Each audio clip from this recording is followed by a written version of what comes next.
Congressman Kevin McCarthy is the House Majority Leader. He joins me right now. Good to see you, Congressman. Thanks so much for being here. Thank you so much for having me back. Any special stories you can share with us of your time with John McCain this morning? Well, I just believe great nations require great sacrifice from their leaders. There's been few leaders that have ever sacrificed as much as John McCain.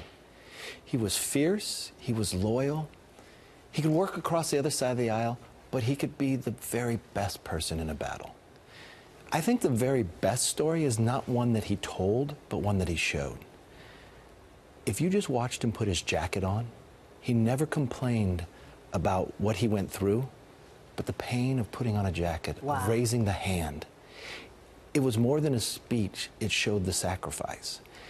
He could make fun of himself, but there's many times when we were in a legislative battle, and we knew we're not going to win this, and we knew we're going against the odds of the establishment and others.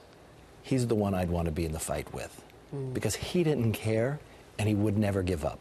And it wasn't that day we didn't win, we're going to win the argument, and eventually we're going to win the fight. Well, he didn't care, you're right, and that was something that made him stand apart, but I mean, it was also created some problems. I mean, when he gave the thumbs down on health care, that was a big issue, and obviously stopped anything from moving forward. But that also showed the principles that he had. He stuck to what he believed in. Even there's times we disagreed, right, but I respected his ability, what he did. Even though he was home getting treatment, I've talked to Congressman Mac Thornberry, the chairman of Armed Services, when they're walking through the NDAA. He's getting his treatment, but Senator McCain would be right there doing the work. He knew exactly what was going on. There's no one that understood the military better, or the idea of what happens around the world. When we would travel to other countries and sit with those leaders, there was always a person they'd ask about, and it was John McCain, because they knew him personally, and they trusted him. And that helped America's foreign policy around the world during all different eras and different times. He was a true patriot. Our love and condolences out to his family, obviously. And we'll be waiting to see in the next couple of days how he is laid to rest, as we reported earlier. What does this mean for the upcoming midterms? Let me switch gears here, yes, Congressman, and ask you what you're expecting in November. It feels like you're going to have more success on the Senate side than the House. At least that's the speculation is right now. Well, the Senate has a much different map, and the map that they're playing is a much better map. House has a history against them where the party in power normally lose seats, meaning the party that has the White House. But there's two times that's been different. When you look at what this election is going to be about, it's going to be about results versus resistance. Pelosi's resistance. And look at what results we have economically. The last time there was a party in power that had economic growth at 4%, they actually gained seats. But take this one statistic. In the last 49 years of America, unemployment has only been below 4% 8 months. 8 months in 49 years. Wow. But 3 of those 8 months were this year. That's incredible. It's unbelievable, the results that have been achieved. Unemployment claims, 44-year low. But what I'm more proud about, it cuts across all parts of America. If you're African-American, Hispanic, woman, some of the best unemployment you have ever seen. If you just had a high school degree, one of the best opportunities. So we've got a unique opportunity going forward. And think what we did. We rebuilt our military. Think about what we did with the VA. It used to be a GI Bill. Only 15 years you had to use it or you lost it. No, we've made it a lifetime. Or think of what we've done to combat human trafficking. Modern-day slavery, where people actually trade it. 70% of that happens because of the internet. We shut that down. Wow. Or we have done the most to end opioid epidemic of any Congress before us. We've got more work to do, but if you measure our results versus Pelosi's resistance, not one Democrat voted for that economic package. Yeah. So everybody who got a bonus, those 49 states that have lower electrical bills, not one Democrat voted for that. They thought it was Armageddon. Yeah, I wonder if the people are going to hold them to account for that, because you're right. Nobody voted for this, and we're actually seeing the needle moved on economic growth. The Atlanta Federal Reserve yesterday comes out and says we're increasing our expectation for the economy for the third quarter to 4.6%. That's going to be 2 straight quarters of better than 4% growth. That's incredible. If that doesn't do enough for people, think about what their agenda is. First, they're very clear, because they put it across the desk, they want to abolish ICE. So those MS-13 members that come across, those kids that are being trafficked, that get stopped, that ICE saves, or what about all that fentanyl that ICE saves in the process? They want to, 167 of them voted present in the process. The other thing they want to do, they want to impeach this president. They voted on it twice already. They forced the vote to the floor. Tom Steyer has spent more than $30 million. He brags that his list is bigger than the NRA list on impeaching this president. Wow. And then the last thing they want to do, single-payer health care. So 55% of Americans have health care through their employer. That would end. But the scariest thing of this, those who are on Medicare, you will end because they'll bankrupt it before it's time because they're going to put everybody into it. It'll bankrupt Medicare. This it costs is a really $32 important point trillion. that you're making, that 60% of people have health care through their company, and that will end. That will end. But it's not, more than 100 Democrats currently in Congress have co-sponsored it. Now let's look at who their candidates are. They got Gil Cisneros running in Royce's district. He's being accused of sexual harassment by a Democrat legislator. I mean, they've got problems with these candidates that they have before us, time and time again. Look at the individual that wants to run in Paul Ryan's seat. Numerous times he's been arrested in the process. I don't think they've vetted the people they've gone through. So this election is going to be much different. It's kind of like the weather. It changes kind of week by week. 2 weeks ago, the generic ballot was at the exact same place it was the day before the election in 2016. Wow, so it's changing that quickly. Yeah, remember what happened in 2016? We kept the majority, and President Trump won. So the battle is going to go forward, but the intensity level's on our side. If Republicans get out and vote, we will keep the majority. Yeah, but I mean, you would think with all of this good news, from the economy to foreign policy and beyond, that you would have more unity within your party. You're running for Speaker. You've got others within the Republicans running for Speaker. How are you going to get together, show a unified front, so that people understand that you are all together and behind this president? Well, the most important thing you got to do is make sure there's 218 Republicans, so there could be a Republican Speaker.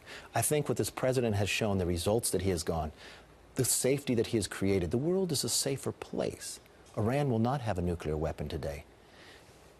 North Korea is sitting down. And when they didn't follow through, you know what the president did? Just like when he stopped the first meeting, bringing them back to the table to do what's right. Yeah. And then he's standing up to open up more markets for us. I think that's very important economically where we are.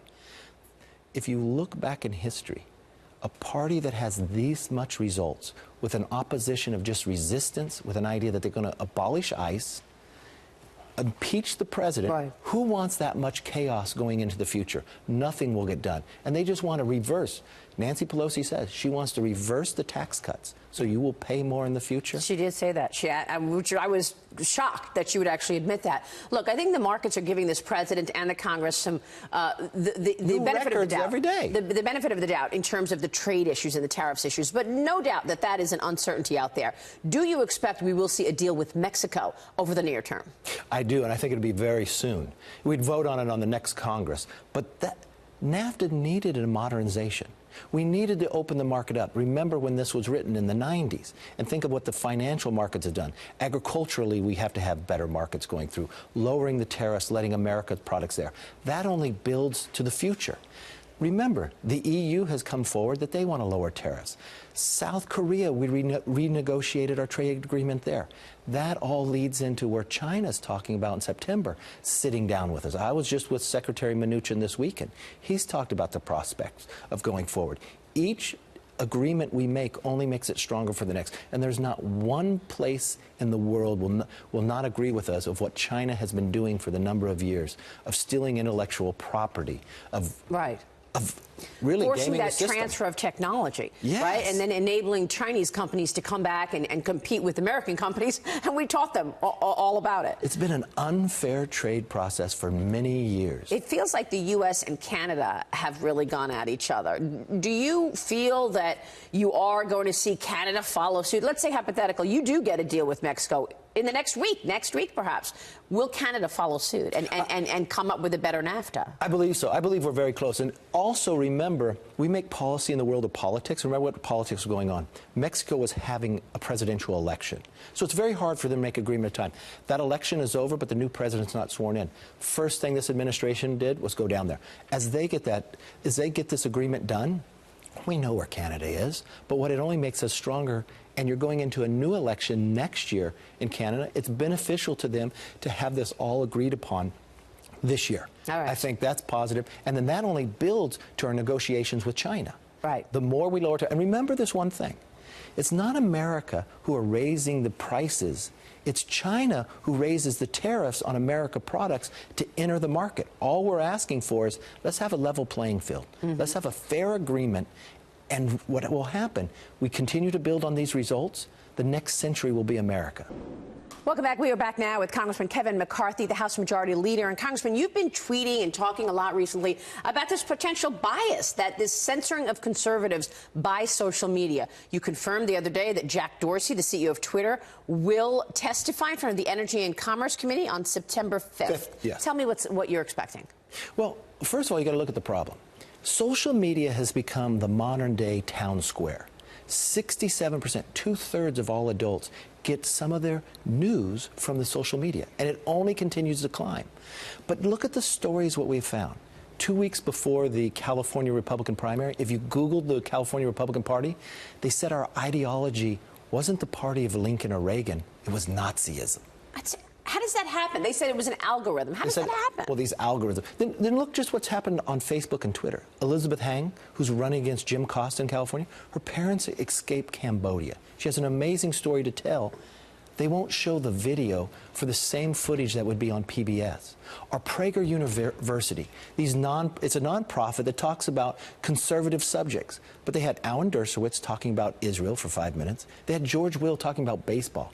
YouTube's rated them equal to in the same categories as pornography, so Facebook wouldn't show it. That's incredible. And then we found what Vice came forward with. The conservative voices were being shadowboxed or shadow banned on Twitter. Right. And we looked at all the progressive Democrats, none of them. And they say it was an algorithm. Now, I want to give Jack Dorsey, the CEO of Twitter, some credit, because I've been talking to him, and I requested him to come in. And we've had numerous conversations throughout this month. He's coming in. Now, we disagree philosophically. He will say he's a liberal. Right. I'm a conservative. But he does believe in the First Amendment. Now, the algorithm that he writes, I have real concerns about. Like the other day, just my setting has sensitive. Laura Ingraham put something out about the election in Sweden and the conservatives going to win because of immigration. That was marked as sensitive and not showed to me. Immigration is sensitive. Come on. So that algorithm wrong. But somebody sets up the algorithm, though. Exactly. Who are those people? Remember what happened to President Trump's own Twitter account was taken down by a person in Europe. You don't want to see more regulation. You just want them to clean up their act. Transparency. Transparency, especially before the election. Well, Jack's coming in. He wants to be very open. The other social platforms should be open as well to what's going on. Because what happens here is, if there's a conservative being shut down, that voice is not being heard. And if this is where two-thirds of Americans are getting their news, it's not a fair process, and this country believes in fairness. The internet was created on fairness. This is really important. We'll be watching that testimony. Thank you so much. Thank you. Great to see you. Thank you. Majority Leader Kevin McCarthy.